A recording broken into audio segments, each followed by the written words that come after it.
सल्लल्लाहु अला मुहम्मद सल्लल्लाहु अला मुहम्मद। बिस्मिल्लाहिर्रहमानिर्रहीम नहमदुहु व नुसल्ली अला रसूलिहिल करीम अम्मा बाद। सीरतुन नबी सल्लल्लाहु अलैहि वसल्लम का ये मुबारक सिलसिला अल्हम्दुलिल्लाह जारी है। आज हमारा सीरत कोर्स का 22वां सबक है। पिछले सबक में हमने हुज़ूर अलैहिस्सलातु वस्सलाम के आपका जो दावती मिशन था उसके बारे में ये पढ़ा है कि आप अलैहिस्सलातु वस्सलाम ने अपने करीबी रिश्तेदारों को कैसे दावत दी, फिर आपने सफ़ा पहाड़ी पर चढ़कर लोगों को कैसे दावत दी। आज हमने दो चीज़ें समझनी हैं। एक तो ये चीज़ समझनी है कि हुज़ूर अलैहिस्सलातु वस्सलाम ने अपने दावत के इस काम को, दीन का काम जो आपने शुरू किया, इसको आपने इन दो फेजेज़ में कैसे तकसीम किया और कुरान करीम की आयत की रोशनी में हम उसको समझने की कोशिश करेंगे। और दूसरा, हुज़ूर अलैहिस्सलातु वस्सलाम ने रिश्तेदारों को जिस तरीके से दावत दी, फिर सफ़ा पहाड़ी पर चढ़कर आपने जिस तरीके से दावत दी, उससे हमें क्या चीज़ें सीखने को मिलती हैं, ये असबाक हमें इससे क्या हासिल होते हैं, इंशाअल्लाह वो असबाक भी आज हम समझने की कोशिश करेंगे। सबसे पहले हमेशा की तरह दुरूद शरीफ का बहुत ज़्यादा एहतमाम आप हज़रात ने रखना है। अल्लाहुम्मा सल्लि अला सय्यिदिना व मौलाना मुहम्मद व अला आलि सय्यिदिना व मौलाना मुहम्मद व बारिक वसल्लिम। सीरत कोर्स के दौरान, सबक पढ़ते हुए, सबक से पहले, सबक के दौरान, सबक के बाद कोशिश करें बहुत ज़्यादा दुरूद शरीफ का एहतमाम करें। और दूसरे नंबर पर इस चीज़ का बहुत ज़्यादा एहतमाम रखें कि ये जो सीरत के दुरूस हैं इसको बहुत ज़्यादा संजीदगी के साथ, बहुत ज़्यादा अहमियत के साथ और पूरा प्रॉपर टाइम देकर पढ़ें, इसके नोट्स बनाएं, इसको सीखने की कोशिश करें, लोगों को जोड़ने की कोशिश करें, एक माहौल बनाएं ताकि अल्लाह ताला ने अपने पैगम्बर के ज़रिए सीरत हुज़ूर अलैहिस्सलातु वस्सलाम के ज़रिए में दुनिया में जो इनकलाब बर्पा किया था, आज उम्मत दोबारा उस सीरत को पढ़कर उस रास्ते पर चल सके। ये हम सब के लिए बहुत बड़ा सदका जारिया होगा। और सबक के आखिर में इंशाअल्लाह हम आपके सामने 10 सवालात रखेंगे इसी सबक से जो आज हम पढ़ने जा रहे हैं। तो आप पूरी तवज्जो से सुनेंगे तो इंशाअल्लाह आप उस सवालों के जवाबात भी सही तरीके से दे पाएंगे और आपने इसी वीडियो के कमेंट में उन सवालों के जवाबात लिखने हैं। अब हम आते हैं अपने सबक की तरफ। देखिए, कुरान करीम में अल्लाह ताला ने हुज़ूर अलैहिस्सलातु वस्सलाम को लोगों को दीन की तरफ बुलाने के जो अहकामात दिए हैं ना, उसकी मुख्तलिफ़ आयात हैं। एक आयत सूरतुल मुद्दस्सिर की हम पढ़ चुके हैं। कुरान करीम में अल्लाह ताला ने इरशाद फरमाया, या अय्युहल मुद्दस्सिर कुम फ़अन्ज़िर, कि ए चादर ओढ़ने वाले, आप उठिए और लोगों को अल्लाह के अज़ाब से, अल्लाह की नाराज़गी से ख़बरदार कीजिए। ये एक मरहला था जब आपने लोगों को खुफिया तरीक़े से, खामोश तरीक़े से दावत देना शुरू की।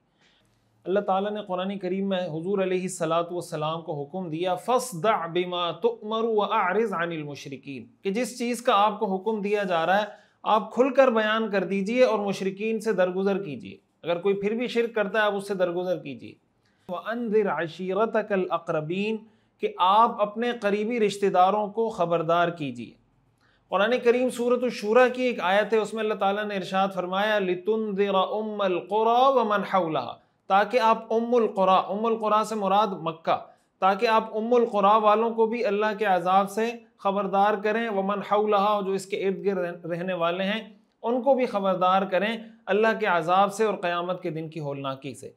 ये जो मुख्तलिफ़ आयात हैं, सीरत निगारों ने, मुअर्रिख़ीन ने अहादीस की रोशनी में इसको बुनियादी तौर पर दो फेजेज़ में तकसीम किया। एक को कहा जाता है सिर्री दावत, सिर्री दावत मीन खुफिया, खामोश दावत। एक को कहा जाता है जहरी दावत। जहरी दावत का मतलब एलानिया दावत, अलल एलान लोगों को दीन की तरफ बुलाना। जो पहला फेज़ था जिसको हम पढ़ चुके, वो सिर्री दावत थी, खामोश दावत थी। फिर जो हुज़ूर अलैहिस्सलातु वस्सलाम ने अपने रिश्तेदारों को जमा करके उनको दीन की दावत दी, ये जहरी दावत का पहला फेज़ था।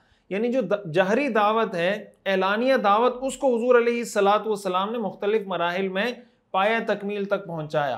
पहला मरहला उसका ये था कि आप अलैहिस्सलातु वस्सलाम ने अपने ख़ानदान के लोगों को जमा किया, घर में जमा किया और उनको दीन की दावत दी, जिसकी तफसील हम पिछले सबक में पढ़ चुके हैं। उसके बाद दूसरा मरहला ये था कि आप अलैहिस्सलातु वस्सलाम सफ़ा पहाड़ी पर तशरीफ़ ले गए और सफ़ा पहाड़ी पर तशरीफ़ लेकर आपने अलल ऐलान लोगों को दावत देना शुरू की। और उसके बाद का मरहला ये था कि हुज़ूर अलैहिस्सलातु वस्सलाम ने अलल ऐलान लोगों को दावत देना शुरू की, आपके पास वफूद आना शुरू हुए। इस तरीके से ये मराहिल आगे बढ़े हैं। अल्लामा इब्नुल क़य्यिम रहमहुल्लाह ने ज़ादुल माआद के अंदर इन मराहिल को इस तरह बयान किया है कि पहला मरहला था कि आपको नबूवत अता हुई, दूसरा मरहला था कि आपने अपने करीबी रिश्तेदारों को ख़बरदार किया, तीसरा मरहला था अपनी कौम को ख़बरदार करने का, चौथा मरहला था कि उन लोगों को दीन की बात पहुंचाई जाए जिनके पास इससे पहले कोई नबी नहीं आया। और पांचवा मरहला था तमाम इंसानों और तमाम जिन्नात तक, जो कुरान करीम में आता है ना, इन्नी रसूलुल्लाहि इलैकुम जमीआ, कि मैं तुम सब की तरफ अल्लाह का रसूल बनाकर भेजा गया हूँ। इस तरह मुख्तलिफ मराहिल से होते हुए हुजूर अलैहिस्सलातु वस्सलाम का दावत का ये मिशन आगे बढ़ा है। सीरत कोर्स की एक बहुत बड़ी खुसूसियत या जो हमारे लिए बहुत अहम चीज़ है वो ये है, हम जो सीरत कोर्स कर रहे हैं, कि इसमें कुरान करीम की बहुत सारी आयात का तर्जमा, तशरीह, उसके पूरे पस मंज़र के साथ सीरत के पूरे वाक़यात की रोशनी में हम बहुत अच्छे तरीके से समझने के काबिल हो रहे हैं। और मैं आपको अगले असबाक में बताऊंगा कि अब तक के असबाक में हम कुरान करीम की कितनी आयात का तर्जमा, तफसीर और तशरीह पढ़ चुके हैं। यानी हम उन्वान तो सीरत का है, लेकिन इसके ज़िमन में आप बहुत सी हदीसें भी पढ़ चुके हैं, कुरान करीम की बहुत सी आयात भी पढ़ चुके हैं। ये सीरत की एक बरकत है कि इसके ज़रिए आप दीन के सारे जो अहम अहम सोर्सेज हैं, असल माखिज़ हैं, उनसे हमें इस्तिफ़ादे का मौका मिलता है और सीखने का मौका मिलता है। अब आगे हम जो इससे असबाक निकालने जा रहे हैं, जो हमें सीखने की चीज़ें, उसमें मज़ीद ये चीज़ आपके सामने वाज़े भी होगी। हुज़ूर अलैहिस्सलातु वस्सलाम ने जो रिश्तेदारों को दावत दी, उससे हमें जो असबाक सीखने को मिलते हैं, उनमें से पहला सबक ये है कि भाई इंसान जब किसी मुआशरे की इस्लाह की कोशिश करता है, किसी निज़ाम को बेहतर करने की कोशिश करता है, तो उसका पहला मरहला ये होता है कि इंसान अपने आप को ठीक करे। हुजूर अलैहिस्सलातु वस्सलाम की शख्सियत का मुताला करें तो हुजूर अलैहिस्सलातु वस्सलाम को अल्लाह ताला ने जिन मुश्किल हालात से गुजारा 40 साल के अरसे तक, और फिर इस 40 साल के अरसे तक हुजूर अलैहिस्सलातु वस्सलाम का जो किरदार रहा, जो सादिक और अमीन आपका टाइटल आपको मिला आपकी कौम की तरफ से, आप अलैहिस्सलातु वस्सलाम की शख्सियत तो ऐसी थी कि जिस पे कोई उंगली नहीं उठा सकता था। कुरान करीम की आयात नाजिल होने के बाद भी अबू जहल जब हुजूर अलैहिस्सलातु वस्सलाम को झुटलाता था, लड़ता था, मुखालफत करता था, तो वो ये जुमला कहता था कि मैं आपको नहीं झुटलाता, जो कुरान आप लेकर आए ना, मैं इसको झुटलाता हूँ। इस पर कुरान करीम की आयात नाजिल हुई कि इन्नहुम ला युकज़्ज़िबूनका वलाकिन्न ज़ालिमीन बिआयातिल्लाहि यजहदून, कि ये ऐसे जालिम हैं, आपको कहते हैं हम आपको नहीं झुटलाते, लेकिन अल्लाह की आयात का इनकार कर रहे होते हैं।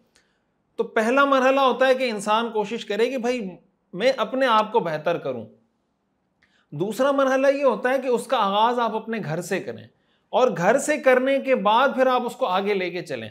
वजह उसकी क्या है कि दीन का जो पैगाम है ये रोशनी है, ये हिदायत है, ये नेमत है। तो नेमत का, रोशनी का, सआदत का, खुशबख्ती का और किसी लकी चीज के सबसे पहले मुस्तहिक आप और आपके घर वाले हैं। कुरान करीम में अल्लाह ताला ने हुजूर अलैहिस्सलातु वस्सलाम को फरमाया, किताबुन अंज़लनाहु इलैका लितुखरिजन नासा मिनज़्ज़ुलुमाति इलन नूर, ये किताब है जो हमने आप पर नाजिल की ताकि आप लोगों को तारीकियों से रोशनी की तरफ लेकर आएं, ताकि आप लोगों को डार्क एजेस से एनलाइटमेंट की तरफ लेकर आएं। तो भाई सबसे ज्यादा रोशनी और एनलाइटमेंट के मुस्तहिक आपके रिश्तेदार हैं, लिहाजा उनको फोकस करना चाहिए। कुरान करीम में अल्लाह ताला ने एक मकाम पर इरशाद फरमाया, या अय्युहल्लज़ीना आमनू कू अनफुसकुम व अहलीकुम नारा, ए ईमान वालों अपने आप को और अपने घर वालों को जहन्नम की आग से बचाओ। एक और मकाम पर इरशाद फरमाया, वअमुर अहलका बिस्सलाति वस्तबिर अलैहा ला नसअलुका रिज़्क़ा नहनु नरज़ुक़ुका वल आक़िबतु लित्तक़वा, कि अपने घर वालों को नमाज का हुक्म दीजिए और ख़ुद भी इसकी पाबंदी कीजिए। हम आपसे किसी रिस्क का सवाल नहीं करते, रिस्क तो हम आपको देते हैं, और बेहतरीन अंजाम उसका होगा जो तक़वा की ज़िंदगी इख्तियार करेगा। कुरान में अल्लाह क्या फरमा रहे हैं कि ख़ुद भी नमाज पढ़ें, घर वालों को भी नमाज का हुक्म दें। और एक मकाम पर अल्लाह ताला ने इरशाद फरमाया, या अय्युहल्लज़ीना आमनू अलैकुम अनफुसकुम, ए ईमान वालों अपनी जान की फिक्र करो, ला यज़ुर्रुकुम मन ज़ल्ल इज़ा हतदैतुम, अगर तुम हिदायत की राह पर हो तो किसी की गुमराही तुम्हें नुकसान नहीं पहुंचा सकेगी।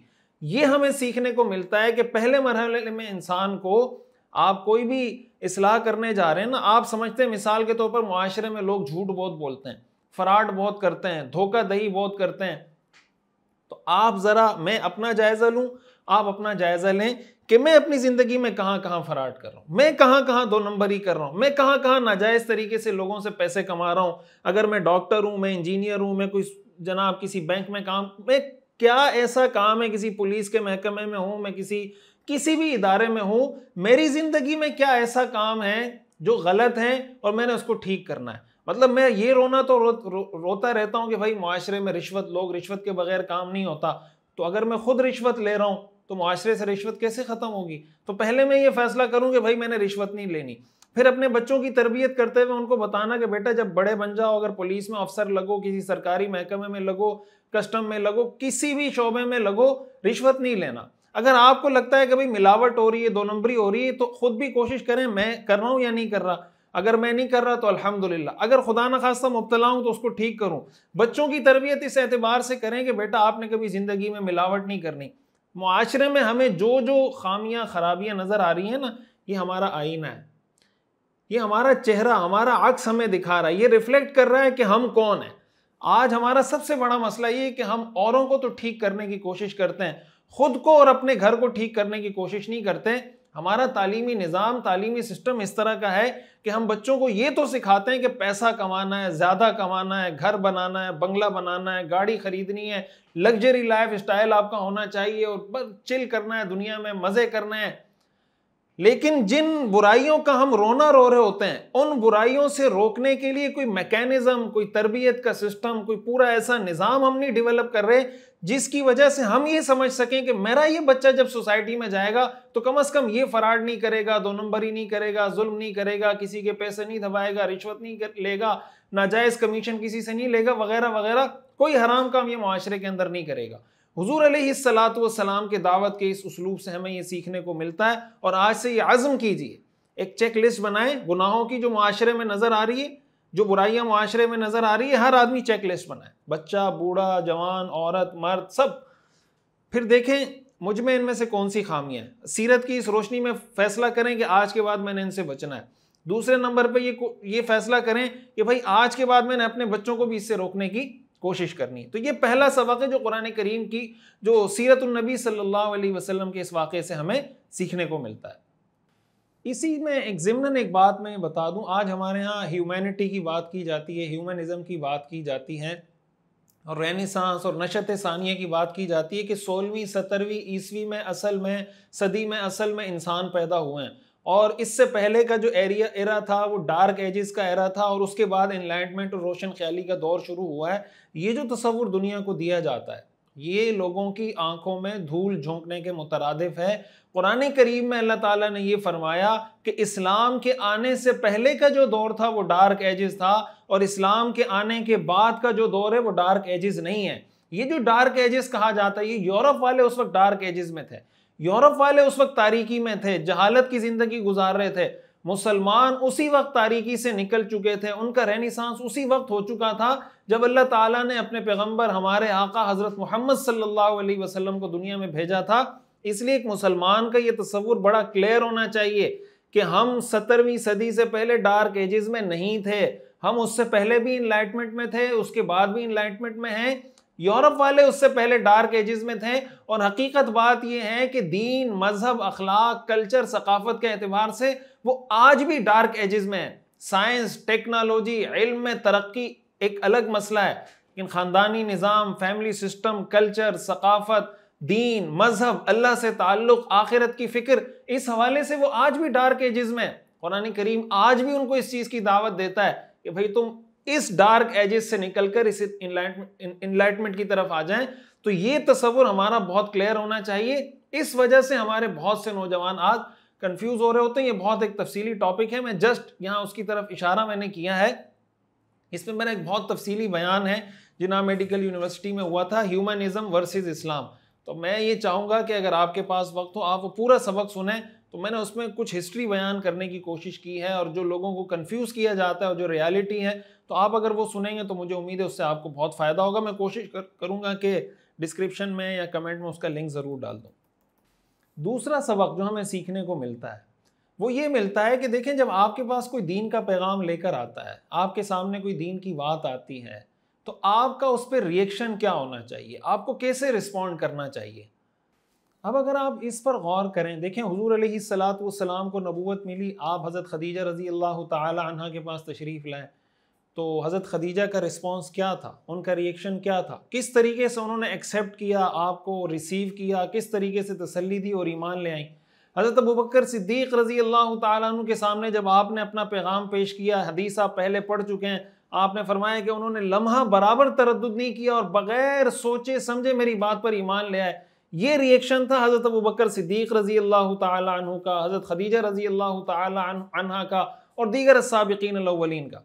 और एक रिएक्शन था अबू लहब का कि अबू लहब ने सोचे समझे बगैर हुजूर अलैहिस्सलातु वस्सलाम की बात को झुटला दिया और बुरा भला कहने लगा और गुस्ताखी और बेअदबी करने लगा। ये दो करेक्टर हैं, ये दो बिहेवियर हैं, ये शख्सियात तो हैं ही लेकिन करेक्टर का नाम है। हज़रत अबू बकर एक करेक्टर का नाम है, अबू लहब दूसरे करेक्टर का नाम है। हज़रत अबू बकर इस करेक्टर का नाम है कि जब इनके सामने दीन की बात आए तो आंखें बंद करके कबूल कर ली। अबू लहब इस करेक्टर का नाम है कि जब दीन की बात आई तो आंखें बंद करके उसको रिजेक्ट और रद्द कर दिया। हम ये देखें कि हम कौन से करेक्टर पे अमल कर रहे हैं, हमारा करेक्टर क्या है। ये सोशल मीडिया की अगर मैं बात करूं, आज सोशल मीडिया पर बहुत सी दफ़ा हमें ऐसा देखने को मिलता है कि कोई दीनी बात की जाती है, कुरान की कोई आयत बयान की जाती है, हदीस बयान की जाती है, दीन का कोई मसला बयान किया जाता है। हमारे लोगों के आप अगर कमेंट्स पढ़ने जाएं तो ऐसे अजीब अजीब कमेंट्स पढ़ने को मिलते हैं कि आदमी हैरान हो जाता है। अभी गुज़िश्ता दिनों मैंने हमारा जो कैलेंडर डेली का हमारे पेज पे डल रहा होता है, यूट्यूब चैनल पर भी पेज पर भी, तो रोज़ाना हम उसमें हदीस या कुरान की आयत लिखते हैं। अब उसमें एक हदीस लिखी थी कि रसूलुल्लाह सल्लल्लाहु अलैहि वसल्लम ने इरशाद फरमाया, तुम में सबसे बेहतरीन शख्स वो है जिसके अखलाक अच्छे हों। अब उस पर नीचे किसी ने कमेंट में लिखा हुआ है कि भाई आज के दौर में तो सबसे ज़्यादा झूठ बोलने वाले लोगों के अखलाक अच्छे होते हैं। अब मैं ये सोच रहा था कि आखिर इस बंदे को इस हदीस पर ये कमेंट करने की क्या ज़रूरत है। आप ज़रा सा थोड़ा सा दिमाग को थोड़ा सा तो हरकत दें ना। इसकी जो अल्लाह ने खोपड़ी में दिमाग रखा है इसको काम में तो लाएं कि आपके सामने हदीस पेश की जा रही है, आप क्या अपनी इस बात के जरिए हदीस को काउंटर करने की कोशिश कर रहे हैं। जब कुरान की कोई आयत पेश की जाती है तो हमारे लोग उसका जवाब या जनाब अपनी तरफ से कोई बात घड़ना शुरू कर देते हैं। यानी माज़अल्लाह गोया हम ये साबित कर रहे होते हैं कि नहीं, कुरान की ये बात या हदीस की ये बात ठीक नहीं है, माशरे में तो ऐसा हो रहा है और ये गलत हो रहा है। ये जो हमारा तर्ज अमल है ना, और हम जो सोशल मीडिया पर इतने मादर पिदर आज़ाद हो गए हैं कि भाई जहां हम चाहते हैं जो पोस्ट करें, जो कमेंट करें, जो रिएक्ट करें, जो जनाब किसी पे हम कमेंट करें, ये तर्ज अमल शरीयत के तर्ज अमल के खिलाफ है, बल्कि हमें इन करेक्टर्स में से किसी एक करेक्टर में सेट कर देता है। तो इस बात को हमें सोचना और समझना चाहिए। देखें, दीन की बात आ जाए ना, सर झुका लें, बात सुन लें, नियत कर लें, या अल्लाह मैं अमल की कोशिश करूंगा। हर बंदा गुनाहगार है, हर मुसलमान गुनाहगार है, गुनाह सबसे होते हैं, कामिल मुकम्मल हम में से कोई नहीं है। कम अज कम दीन के किसी हुक्म के सामने, किसी शरीयत के किसी मसले के सामने ये जो हमारे यहाँ बेबाक पना शुरू हो गया ना, और बाज़ औक़ात वो बेबाक पना शुरू होता है किसी आलिम को बुरा भला कहने से कि यार ये आलिम है, मैं दीन की बात को गलत नहीं कह रहा, मैं आलिम को गलत कह रहा हूँ। लेकिन आप ये देखें कि आलिम ने जो बात की, जिस बात की वजह से आप उसको गलत कह रहे हैं, वो बात शरीयत की है या नहीं, शरीयत के मुताबिक ठीक है या नहीं। अगर वो बात शरीयत के मुताबिक ठीक है फिर भी आप उसको गलत कह रहे हैं, इसका मतलब आप उसको भी गलत कह रहे हैं, दीन की बात को भी गलत कह रहे हैं। हज़रत अबू बकर सिद्दीक़ रज़ी अल्लाह ताला अन्हु के किरदार को भी सामने रखें, हज़रत खदीजा के किरदार को भी सामने रखें और अबू लहब के किरदार को भी सामने रखें। कोशिश करें हमारा किरदार हज़रत अबू बकर सिद्दीक़ अस्साबिक़ून अल-अव्वलून वाला हो, अबू लहब वाला ना हो। ये बहुत अहम सबक है और आज सोशल मीडिया के दौर में इसका हमारे लिए समझना बहुत ज़्यादा ज़रूरी है। उलमा ने लिखा है कि अबू लहब की मुखालफत में ज़ाहिर जो शर था, जो बुराई थी, वो तो सारी दुनिया के सामने है, लेकिन हर शर में कोई ना कोई खैर भी बरामद हो जाती है, इसमें बहुत सारी हिकमतें भी हो सकती हैं। एक हिकमत उलमा ने लिखा है कि ये भी हो सकती है मुमकिना तौर पर, ये कोई कुरान हदीस की बात नहीं, जो उलमा ने उससे लिखा है निकाल कर वो मैं आपके सामने अर्ज़ कर रहा हूँ कि एक हिकमत ये भी हो सकती है कि भाई अगर हुज़ूर अलैहिस्सलातु वस्सलाम के ख़ानदान के सारे लोग ही आप पर ईमान ले आते और सारे ही मुसलमान हो जाते, हो सकता है किसी के दिल में ये ख्याल आता कि ये असल में माज़अल्लाह अल्लाह का दीन नहीं है, इनके कबीले ने आपस में मिल बैठ के कोई गठजोड़ किया है और ये असल में हम पे हुकूमत करना चाहते हैं, हुक्मरानी करना चाहते हैं, इन्होंने मिल के एक दीन बनाया है और इसके ज़रिए हम पे ये डोमिनेट करेंगे और हम पे हुक्मरानी करेंगे। तो ये एक तसव्वुर, ये कबायली या तासुब का कोई इस तरह का नाम या टाइटल दिया जा सकता था दीन को। तो अबू लहब जो हुज़ूर अलैहिस्सलातु वस्सलाम का चचा है, आपके घर का फ़र्द है, उसकी जानिब से जब मुखालफत हुई तो ये तसव्वुर अगर मुमकिन तौर पर पैदा हो सकता था तो ये तसव्वुर भी पैदा नहीं हुआ, ये भी उसकी एक हिकमत हो सकती है। बहरहाल और क्या हिकमतें हैं, क्या इसमें अल्लाह के राज हैं जो पोशीदा है, वो अल्लाह ताला ही बेहतर जानते हैं। लेकिन दीन के काम की अगर कोई मुखालफत भी करता है तो दीन के काम की मुखालफत करने वाला अपने आप को बर्बाद करता है, दीन को कोई नुकसान नहीं पहुंचाता। अल्लाह ताला का दीन किसी का मोहताज नहीं। कुरान करीम में अल्लाह ताला ने इरशाद फरमाया, इन ततवल्लौ यस्तब्दिल कौमन गैरकुम तुम ला यकूनु अमसालकुम, अगर तुम अल्लाह के दीन से मुंह फेरोगे अल्लाह तुम्हारी जगह किसी और कौम को पैदा कर देगा, फिर वो तुम्हारी तरह नहीं होंगे। तो अल्लाह का दीन हमारा मोहताज नहीं। हम हमेशा अपने दिलो दिमाग में ये बात बिठा के रखें कि हम अल्लाह के दीन के मोहताज हैं, अल्लाह का दीन हमारा मोहताज नहीं है। एक और अहम सबक जो हमें सीखने को मिलता है हुजूर अलैहिस्सलातु वस्सलाम के दावत के उस उसलूब से, वो ये कि देखें, जब आपको ये हुक्म मिला कि वअन्ज़िर अशीरतकल अक़रबीन, अपने करीबी रिश्तेदारों को अल्लाह के अजाब से डराइए, तो आपने ख़ानदान वालों को ख़ास ख़ानदानी माहौल में जमा करके दावत दी। आप जानते हैं, पहले हम ये पढ़ चुके हैं कि आपने हज़रत अली रज़ी अल्लाह ताला अन्हु से फरमाया और आपके करीबी रिश्तेदारों को जमा किया गया। एक दफ़ा जमा हुए, फिर दूसरी दफ़ा जमा हुए और आपने ख़ास ख़ानदानी माहौल में उनको दावत दी। इससे हमें क्या पता चलता है? इससे हमें ये पता चलता है कि भाई आपने जब किसी से बात करनी है ना, तो आप उसके स्टेटस का, उसकी हैसियत का, उसके आपके साथ ताल्लुक़ का, उसका ख्याल रख कर बात करेंगे। बाज़ औक़ात क्या होता है कि हम कहते हैं हमारी बात सही है, हमारी बात हक़ है, लिहाजा जब हक़ बात है मैं लठ मारने के अंदाज में भी करूँगा तो सामने वाले को एक्सेप्ट करनी चाहिए। उलमा ने लिखा है कि हक़ बात हक़ तरीक़े से और हक़ नीयत से की जाए तो उसका असर होता है। अगर बात हक़ है, तरीक़ा हक़ नहीं है तो असर नहीं होगा। बात हक़ है, तरीक़ा हक़ है, नीयत हक़ नहीं है, फिर भी असर नहीं होगा। तो ये जो हम कहते हैं ना, सच कड़वा होता है, सच कड़वा होता है कभी कभी, सच से ज़्यादा झूठ कड़वा होता है। भाई आपको कोई कहे कि आप शराबी हैं, आपको अच्छा लगेगा, बुरा लगेगा? तो अगर वो कहे अच्छा आपको बुरा लग रहा है, इसका मतलब सच कड़वा होता है। भाई ये क्या फार्मूला हमने बनाया हुआ है? सच कड़वा होता है, झूठ कड़वा होता है। बाज़ औक़ात झूठ सच से ज़्यादा कड़वा होता है और बाज़ औक़ात सच झूठ से ज़्यादा कड़वा होता है। किसी बात का कड़वापन इस बात की अलामत हरगिज़ नहीं कि ये सच है या झूठ है।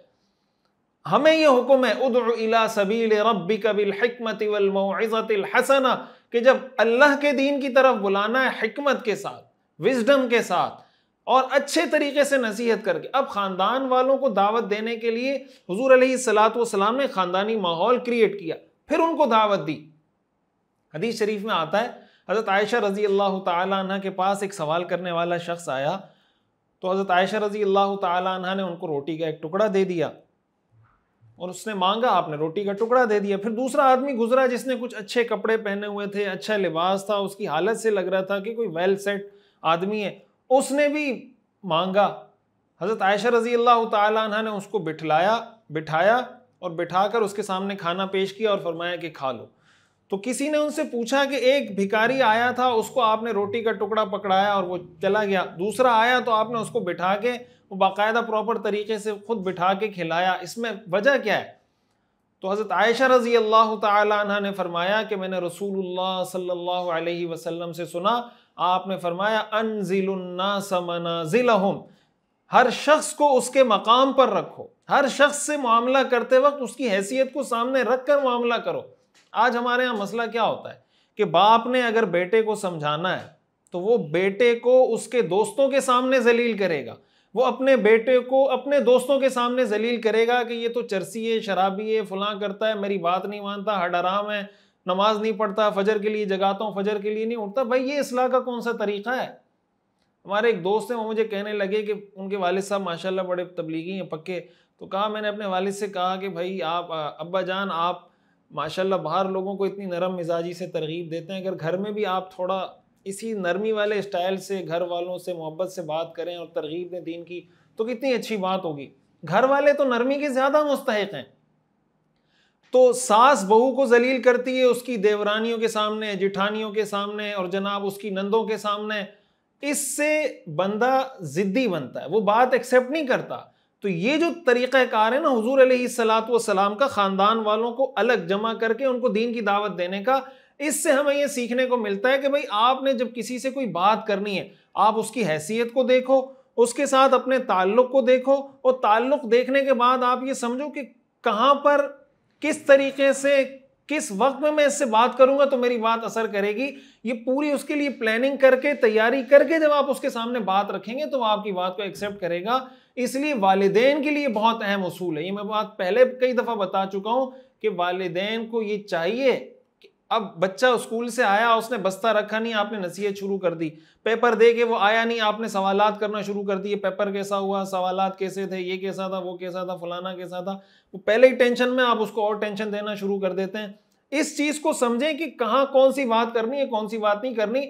हर हक बात करने की नहीं होती, हर हक बात करने की नहीं होती, और जब हक बात करनी हो तो हक तरीके से और हक नीयत से करनी है।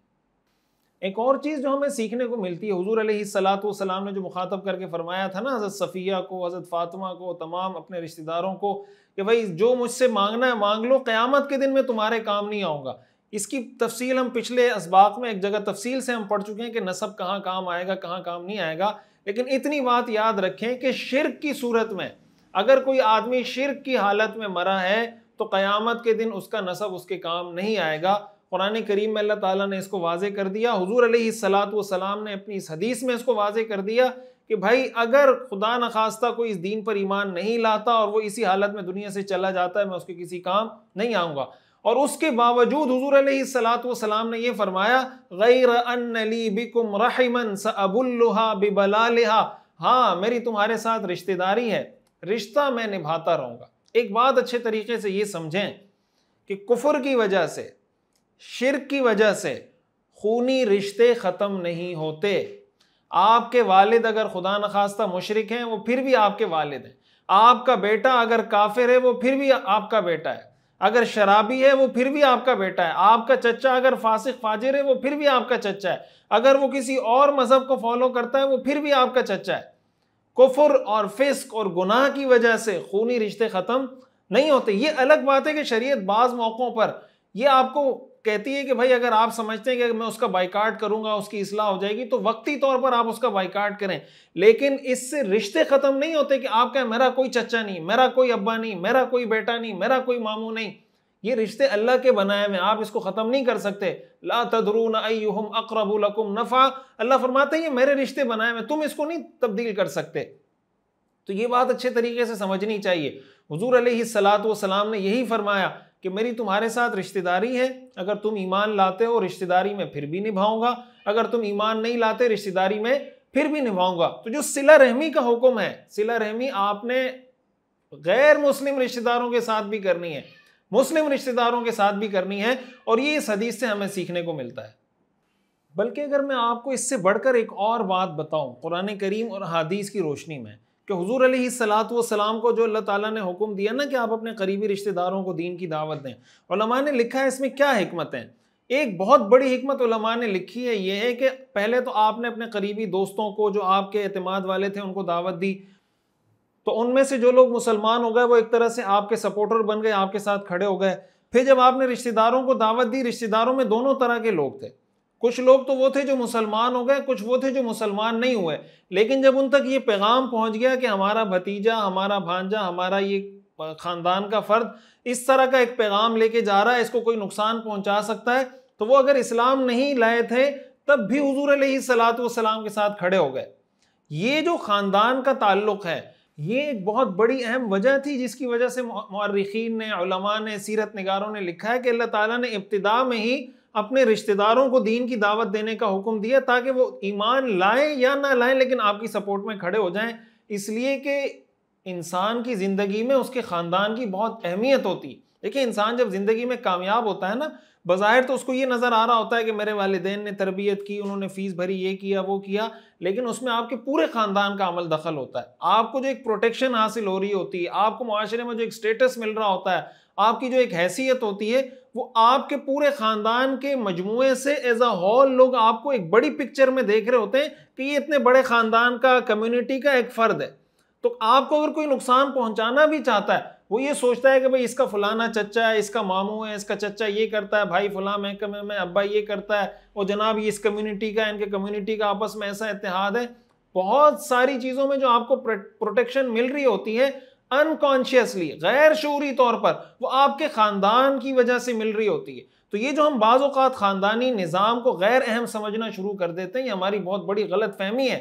कुरान करीम में अल्लाह ताला ने इसको बहुत अहमियत से बयान किया है, और ये बात, इससे हमें ये बात भी सीखने समझने को मिलती है कि अल्लाह ताला दीन का काम किसी फासिक, फाजिर और काफिर शख्स से भी ले सकता है। दीन का काम किसी फासिक, फाजिर शख्स से भी ले सकता है। दीन के काम के लिए ज़रूरी नहीं कि वो आदमी मुसलमान हो। अल्लाह का दीन है, जब अल्लाह ने काम लेना होगा अल्लाह किसी से भी काम ले लेगा। कुरान करीम में, हदीस शरीफ में रसूलुल्लाह सल्लल्लाहु अलैहि वसल्लम ने इरशाद फरमाया, इन्नल्लाह लयुअय्यिदु हाज़ा-द्दीन बिर्रजुलिल फाजिर, अल्लाह ताला इस दीन की ताईद और मदद और नुसरत फासिक, फाजिर शख्स के ज़रिए भी कर लेता है। और इसका पता हमें कुरान करीम से भी पता चलता है। देखें, हज़रत शुएब अलैहिस्सलाम ने अपनी कौम को दावत दी कि भाई तौहीद की तरफ आ जाओ, नाप तोल में कमी मत करो। हज़रत शुएब अलैहिस्सलाम की कौम मुसलमान नहीं हुई, लेकिन उन्होंने जवाब क्या दिया? उन्होंने कहा, लौला रहतुका लरजमनाक या शुआइब मा नफ़क़हु कसीरन मिम्मा तक़ूल व इन्ना लनराका फ़ीना ज़ईफ़ा व लौला रहतुका लरजमनाक। ए शुएब, तुम्हारी बात तो हमें समझ में नहीं आती, ये तो हम मानने वाले नहीं हैं, और अगर तुम्हारी कौम ना होती, अगर तुम्हारी कम्युनिटी और बरादरी ना होती, हम तुम्हें रजम कर देते, संसार कर देते पत्थर मार मार कर। हज़रत शुएब अलैहिस्सलाम ने कहा, या कौमी अरहती अअज़्ज़ु अलैकुम मिन अल्लाह, क्या मेरी कौम की इज्जत और हैसियत तुम्हारी नज़र में अल्लाह से भी ज़्यादा है? यानी हज़रत शुएब अलैहिस्सलाम उनको इस पे तंबीह कर रहे हैं। लेकिन हज़रत शुएब अलैहिस्सलाम को जो प्रोटेक्शन मिल रही है वो किस वजह से मिल रही है? उनकी उस मुशरिक कौम की वजह से, उनकी उस कौम की वजह से जो नाप तोल में कमी करने वाली है। इसलिए ख़ानदान की अहमियत को कभी फरामोश नहीं करना चाहिए, और कुफ्र और शिर्क और फिस्क और फुजूर और गुनाह की वजह से ये रिश्ते ख़त्म नहीं होते। ये अलग बात है कि आपने कहाँ किसके साथ कितना ताल्लुक़ रखना है, कि आप उससे मुतासिर ना हो, आप उसको मुतासिर करने वाले बने। लेकिन बहरहाल ये जो हमारे यहाँ रवैया पाया जाता है कि नहीं, मेरा कोई ख़ानदान नहीं, मेरी कोई कम्युनिटी नहीं, इस्लाम ने ख़ानदान को बहुत ज़्यादा अहमियत दी। इसीलिए अल्लाह ताला अपने पैगम्बरों को उस मुआशरे के सबसे मुअज़्ज़ज़ ख़ानदान, कौम और कबीले में भेजता है। अंबिया किराम के बारे में आपको ये तो मिलेगा कि माली एतबार से कमज़ोर थे, लेकिन किसी नबी के बारे में आपको कहीं ये देखने सुनने को नहीं मिलेगा कि किसी नबी को कम नस्ब वाली कौम या कबीले से अल्लाह ने भेजा हो। अंबिया हमेशा अपनी कौम के आला नस्ब और आला कबीले और आला ख़ानदान से इसीलिए भेजे जाते हैं कि उनकी कौम, उनका ख़ानदान, उनका कबीला, उनकी कम्युनिटी, उनकी बरादरी उनकी सपोर्ट में खड़ी हो जाए। दीन का काम करने वालों को भी ये बात समझनी चाहिए, और दीन का काम करने वालों की कम्युनिटी और कौम और बरादरी को भी ये बात समझनी चाहिए।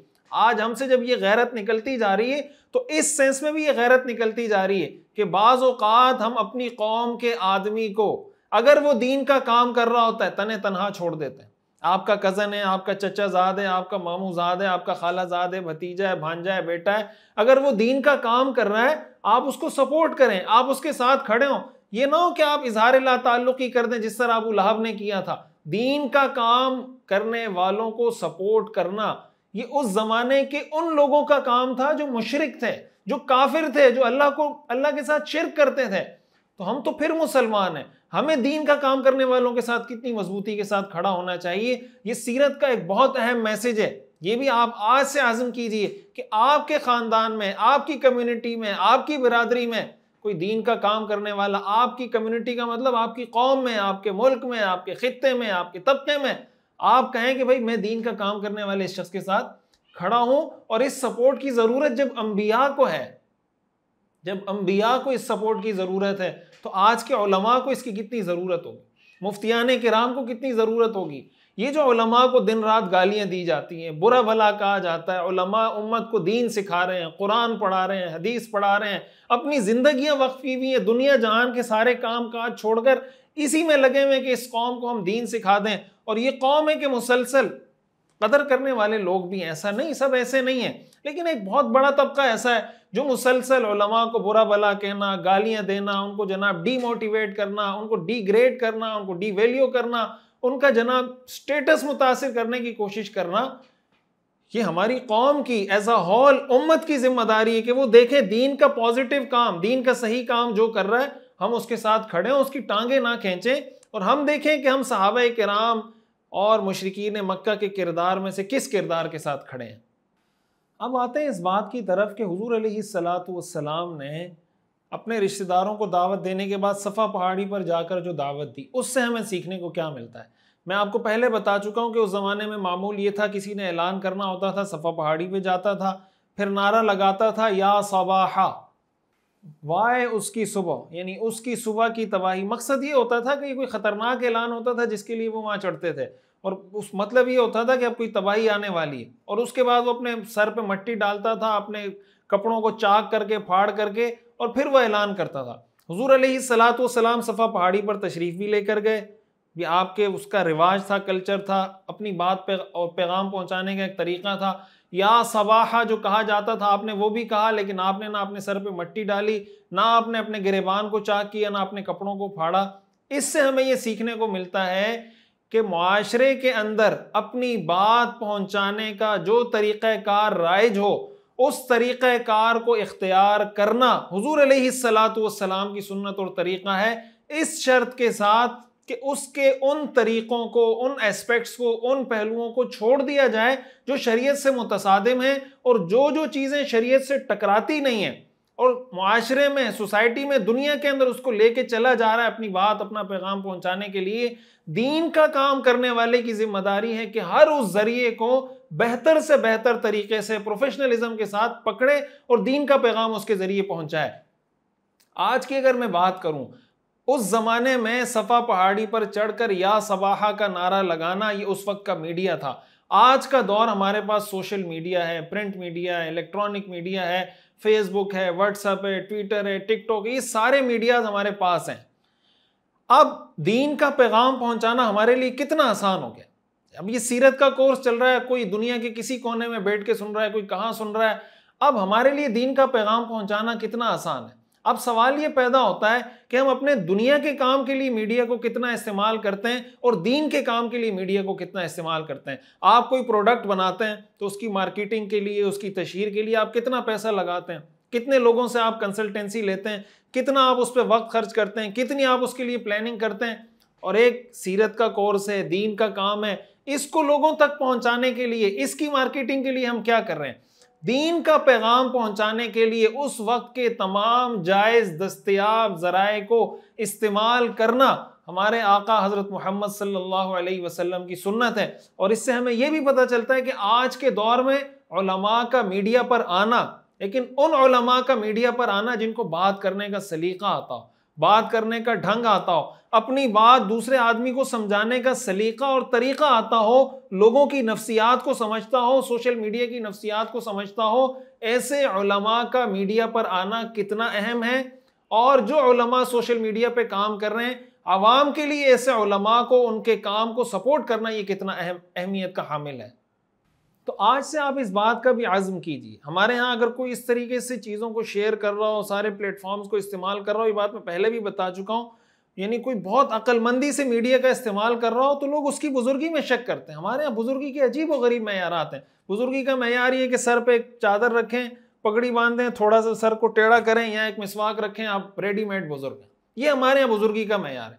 भाई बुजुर्गी का मैयार ये कि हुजूर अलैहिस्सलातु वस्सलाम की सुन्नत पे आप अमल करें, आप सुन्नत पे अमल करें, आम इंसानों की तरह रहें। बुजुर्ग का कोई अलग हुलिया, अलग लिबास नहीं होता, आम इंसानों की तरह इंसान बन के रहता है, उसका कैरेक्टर, उसका किरदार। तो अगर कोई अक्लमंद शख्स हो और अपनी अकल का इस्तेमाल करते हुए दीन की सही अंदाज में खिदमत करने की कोशिश करें, हम समझते हैं कोई शातिर, कोई तेज, कोई बहुत तेज दिमाग वाला आदमी है, कुछ भी हो, लेकिन बुजुर्ग नहीं हो सकता। मतलब कोई नेक आदमी, कोई बड़े लेवल का नेक आदमी नहीं हो सकता। पता नहीं क्या तस्वुर हमारे दिमाग में हमने बिठाया हुआ है। ये तस्वुर दिमाग में बिठाएं कि बुजुर्ग नेक आदमी वो होता है जो हुजूर अलैहिस्सलातु वस्सलाम की सीरत और सुन्नत पर अमल करने वाला। और बहुत माजरत के साथ में यहाँ इस सीरत के कोर्स से तो ताल्लुक़ नहीं, लेकिन ये बात ज़िम्नन आई तो मैं बताऊँ कि आम बहुत सी दफ़ा ऐसा होता है, सब की बात नहीं कर रहा, अक्सर की बात भी नहीं कर रहा, लेकिन ऐसा तबका बहरहाल मौजूद है कि जो इस तरह की जो बुजुर्गों वाली शक्ल बनाता है ना, ये लोगों को धोखा देने के लिए, फराड करने के लिए। ये मतलब फराड करने का एक तरीका है दुनिया में कि आप दाढ़ी रख लो, आप जनाब पगड़ी बांध लो, आप सर पे चादर रख लो, थोड़ा सा सर को टेढ़ा कर लो, लंबा सा जुब्बा सिलवा लो, ये धोखे देने के जो दुनिया में तरीके, मैं ये नहीं कह रहा कि ज़ाहिर है पगड़ी मैंने भी पहनी हुई है, हम भी जुब्बा पहनते हैं, मैं ये नहीं कह रहा, मकसद कहने का ये है कि ऐसे लोग दुनिया में पाए जाते हैं। इसलिए आप जब दुनिया में किसी से मामला करते हैं ना, तो उसकी दाढ़ी टोपी पगड़ी देख के मामला ना किया करें, आप उसके किरदार को, करेक्टर को देख के मामला किया करें। असल चीज किरदार और करेक्टर है, ये जाहिरी हुलिया असल नहीं है। किसी को परखने का मेयार उसका जाहिरी हुलिया नहीं होता, बल्कि उसका अखलाक और उसका किरदार होता है। हुस्न किरदार से नूरे मुजस्सम हो जा कि शैतान तुझे देखे तो मुसलमान हो जाए। इंसान का किरदार ऐसा होना चाहिए कि उसको देखकर लोग दीन की तरफ आएँ, न ये कि हुलिया अच्छे लोगों वाला बनाया हो और हरकतें शैतानों वाली हो। इससे अपने आप को बचाना चाहिए, बल्कि ऐसा आदमी दीन को डबल नुकसान पहुंचाता है। कहते हैं ना, किसी आदमी कोई साइकिल चला रहा था, उसकी ब्रेक फेल हो गई, जाके किसी लड़की को मार दिया, तो उसने कहा शर्म नहीं आती, इतनी बड़ी दाढ़ी रखी हुई है। तो उसने कहा ये दाढ़ी है, ब्रेक थोड़ी है। अभी इसका क्या ताल्लुक है भाई? कोई आदमी अगर फराड कर रहा है, उसका दाढ़ी के साथ क्या ताल्लुक? फराडी है ना वो आदमी, तो यही बोलेगा भाई ये मैंने फराड किया है, इसका दाढ़ी से इसका, और दाढ़ी का इसके साथ, और इसका दाढ़ी के साथ क्या कनेक्शन है? तो इसलिए किरदार को ठीक करना चाहिए। और एक अहम बात जो वाक़यात हमने पिछले सबक में पढ़े, ये भी सीखने को मिलता है। हुज़ूर अलैहिस्सलाम की अबू लहब ने मुखालफत की, कितनी शदीद मुखालफत की। आपकी बेटियों को तलाक हो गई, शदीद किस्म की मुखालफत की, हुज़ूर अलैहिस्सलाम को शदीद दुख और तकलीफ़ पहुँचाई अबू लहब ने, लेकिन उसके बावजूद आप अपने मिशन से पीछे नहीं हटे। हमारी ये जिम्मेदारी है कि हम जब दीन की कोई बात करें, हिकमत के साथ करें, तरीके के साथ करें, वक्त और माहौल को देख के करें, लेकिन लोगों की बातों की वजह से दीन की बात करना ना छोड़ें। ये जो हम कहते हैं ना, फलां क्या कहेगा, फलां क्या कहेगा, खुदा के लिए इस चीज़ से थोड़ा सा ऊपर चले जाएं, आपके सारे मसले मसाइल हल हो जाएं। हमारी सारी ज़िंदगी इस चीज़ ने ख़राब कर दी कि वो क्या कहेगा, वो क्या कहेगा, वो क्या कहेगा। जब थोड़ा सा इससे ऊपर आप जाएंगे, आप देखेंगे कि भाई सुकून ही सुकून है, सारी टेंशनें आपकी ख़त्म हो जाएंगी। हुज़ूर अलैहिस्सलाम को इतना सताया गया, इतनी तकलीफ़ दी गई, लेकिन आप अपने मिशन से पीछे नहीं हटे।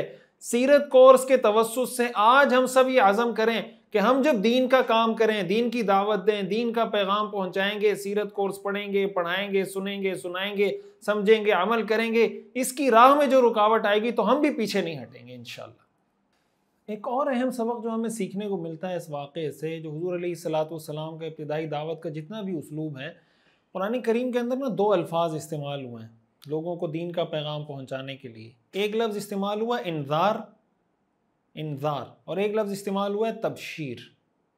इंज़ार का मतलब होता है लोगों को अल्लाह के अजाब से डराना, अल्लाह की नाराज़गी से डराना, बुरे अंजाम से डराना, इसको इंज़ार कहते हैं।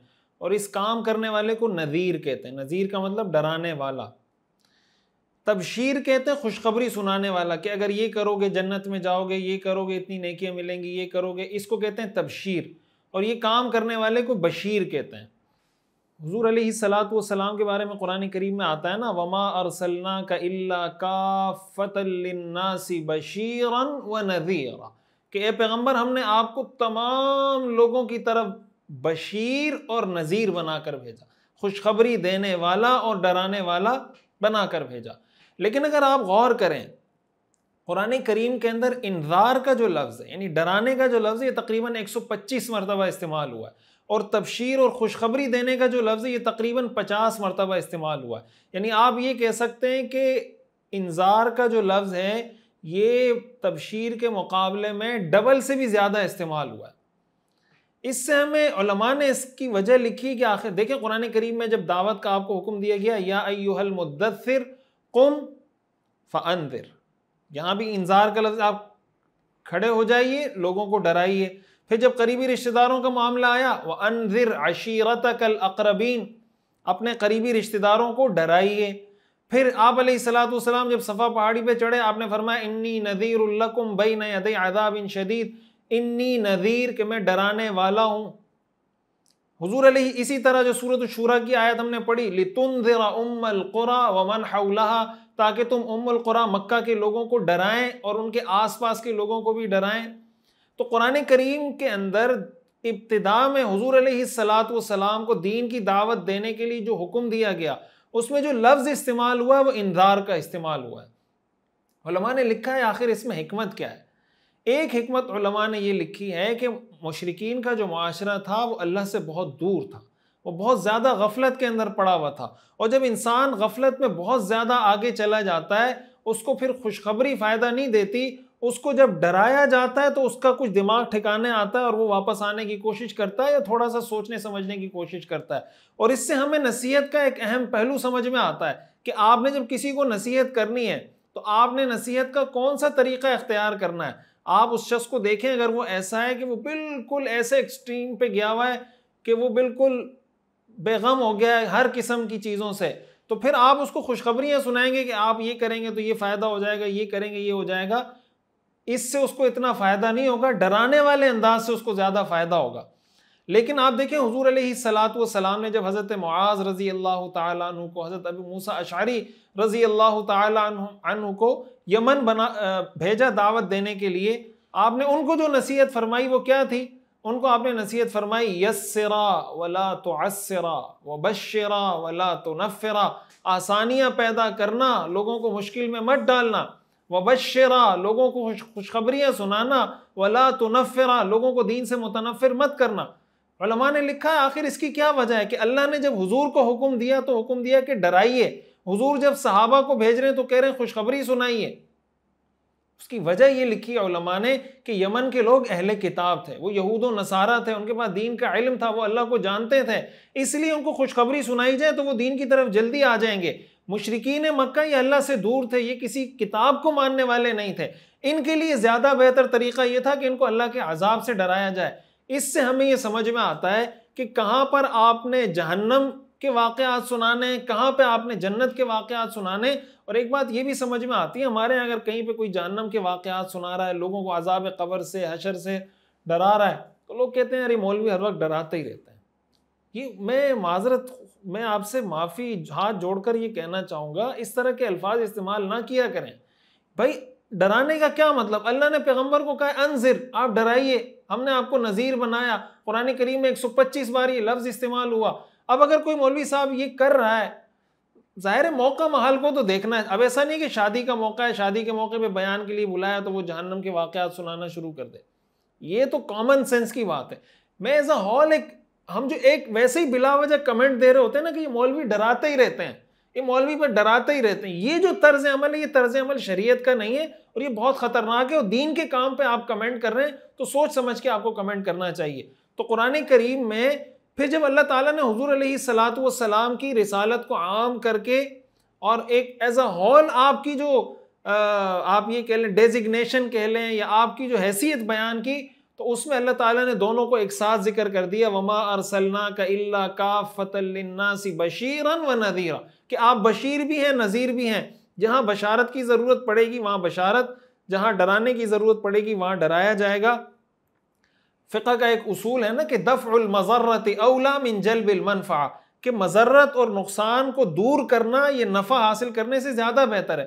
मिसाल के तौर पर आपका बेटा आग में छलांग लगाने की कोशिश कर रहा है, जहर पीने की कोशिश कर रहा है, तो आप पहले ये कोशिश करेंगे कि ये जहर से उसको बचाएं, आग से उसको बचाएं, या पहले आप ये कोशिश करेंगे कि मैं जाके इसके लिए गाड़ी खरीदता हूँ या मैं इसके लिए जोड़े खरीदता हूँ? भाई आप पहले उसको आग से बचाएं, फिर आप उसके लिए गाड़ी खरीदें, बाइक खरीदें, कुछ भी करें, पहले मरहले में आप उसको आग से बचाएं।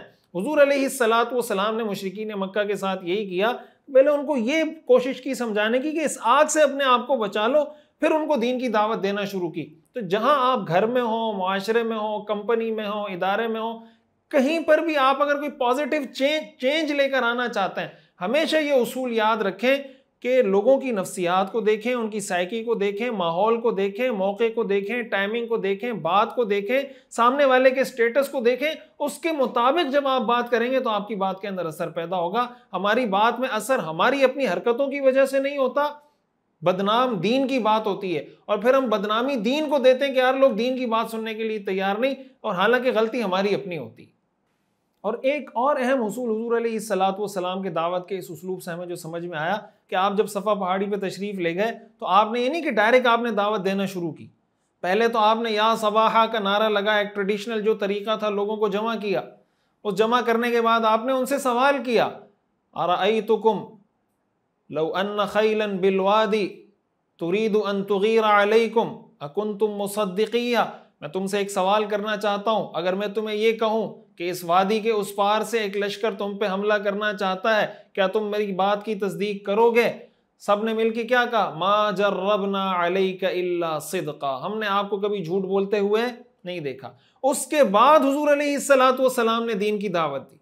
ये तरीका है लोगों को अट्रैक्ट करने का, मुतवज्जे करने का। एक क्वेश्चन मार्क, एक सवालिया तरीके से आपने बात शुरू की, लोग मुतवज्जे हो गए, खुद अपने जाल में फंसेंगे। अब जब हुजूर की बात का इनकार करेंगे कि खुद उन्होंने कह दिया कि हम आपको नहीं झुटला सकते, लेकिन फिर जब हुजूर ने दीन की दावत दी, उन्होंने फिर झुटलाने की कोशिश की।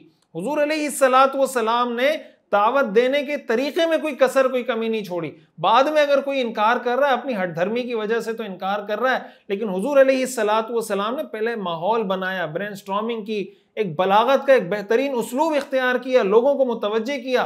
आप भी जब दीन का कोई काम करते हैं, बच्चे को नसीहत करते हैं, घर वालों को नसीहत करते हैं, बीवी को नसीहत करते हैं, सोसाइटी में किसी को नसीहत करते हैं, कोशिश करें पहले उसको अपने से जोड़ें, अपने से लिंक कर दें। जब वो आपके साथ, उसका दिमाग आपके दिमाग के साथ मैच हो जाए, फिर उसको बात करेंगे तो वो आपकी बात को एक्सेप्ट करेगा, अगर वो सही उल फितरत और सलीम उल फितरत इंसान है। ये भी सीरत का एक अहम सबक है जो हमें इससे सीखने को मिलता है।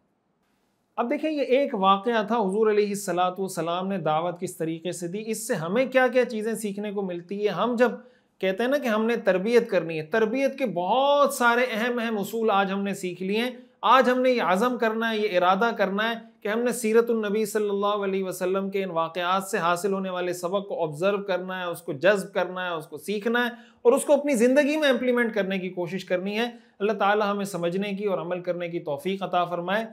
अपने पैटर्न के मुताबिक मैं आप हज़रात के सामने 10 सवालात रखूँगा इसी सबक से जो आज हमने पढ़े हैं, और आपने कमेंट में उन 3 ऑप्शन में से एक ऑप्शन सेलेक्ट करके यहीं अभी वीडियो के कमेंट में आपने जवाब देना है। इससे आपकी एक रिवीजन भी हो जाएगी, चीज़ें आपको याद भी रहेंगी और दोबारा भी आप सुनना चाहेंगे तो आपको उसका फ़ायदा होगा। तो मैं आपके सामने सवालात रखता हूँ, आप उसके जवाब दीजिएगा। दावत के बुनियादी मराहिल कितने थे? 1, 2, 3। दीन की बात और दीन की दावत और तरबियत के सबसे ज़्यादा मुस्तहिक कौन हैं? आपके अपने रिश्तेदार, आपके दोस्त, आम लोग। इस्लाम की नज़र में डार्क एजेस और एनलाइटमेंट का दौर कौन सा दौर कहलाता है? दौरे जाहिलियत और इस्लाम, 17वीं सदी से पहले और 17वीं सदी के बाद का दौर, 20वीं सदी से पहले और 20वीं सदी के बाद का दौर। दीन की मुसल्लमा बातों को बिला सोचे समझे रिजेक्ट कर देना और उस पर नेगेटिव कमेंट करना किसका तरीक़ा है? अबू लहब का, अबू तालिब का, नज़र बिन हारिस का? क्या क़यामत के दिन किसी काफिर और मुशरिक के लिए उसका नसब काम आएगा? हाँ, नहीं। क्या कुफ्र और शिर्क की वजह से दुनिया में खूनी रिश्ते ख़त्म हो जाते हैं? हाँ, नहीं।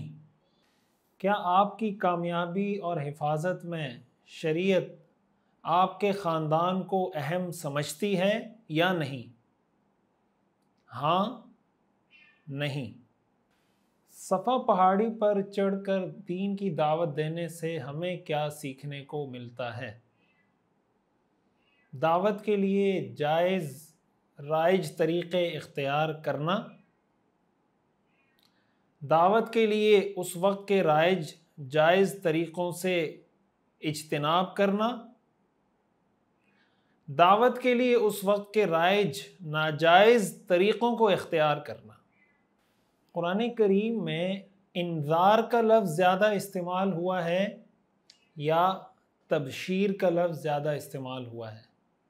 Number 1 Inzar, number 2 Tabsheer. आज के सबक का अगर ख़ुलासा बयान करना हो तो आपको क्या सीखने को मिला? दावत और तरबियत का हकीमाना उसलूब, जिहाद करने का तरीक़ा,